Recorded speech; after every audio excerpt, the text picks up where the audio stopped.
હાલો ભાઈઓ, આપણે આવી ગયા છીએ આજે ખેતર અને આપણે આજે કામ કરે કઈ નથી. હવે આપણે ટ્રેક્ટરમાં બેસી ગયા છીએ અને આ જો આપણું મ્યુઝિક સિસ્ટમ કેવું લાગ્યું. મ્યુઝિક સિસ્ટમ મને કોમેન્ટમાં કહેજો જરૂર. જબરું વાગે હો, તો એક નંબર વાગે હ. સિદ્ધુ મૂસેવાલાના ગીત વાગે હામ તો લગી રાખવાનું. આ જોઈ લો, આટલું જ આંકવાનું હ. પછી આ આંકીને આપણે બીજા ખેતરમાં જવાનું કન્ટિન્યુ. હવે આંકડી ગયા આ ખેતરમાં, બીજા આપણે આવી ગયા છીએ જે ખેતરમાં. હવે આંકવાનું, આ પાડે આંકવાનું. થોડા દાડા પછી આપણે પાડાના પૈસા પણ લઈ લેશું.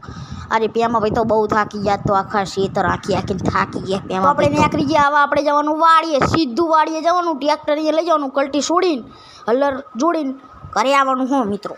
તો ચલો વાડીએ જતા રહીએ ભાઈઓ. આપણે પહોંચી જાય વાડીએ. હવે અંદર જતા રહી પહેલાં વાડીમાં. ભાઈઓ આપણે આવી ગયા વાડીમાં. જો આપણે આગળ વાડીએ વૃક્ષ પણ વાવેલા છે. હવે આપણે પહેલાં હલર જોડી દઈએ, પછી ઘરે જવાનું છે મિત્રો. આપણે તમને પહેલાં અમારી જાર પણ દેખાડી દઈએ. આમ જો ચેવડી મોટી જાર થઈ ગઈ છે મિત્રો. તો આપણે ઘરે આવી ગયા છીએ મિત્રો, અને આપણને ભૂખ લાગી ગઈ છે. તો હવે આપણે ખાઈ લેવી અને આ વિડીયો આ જાણ કરી. બાય.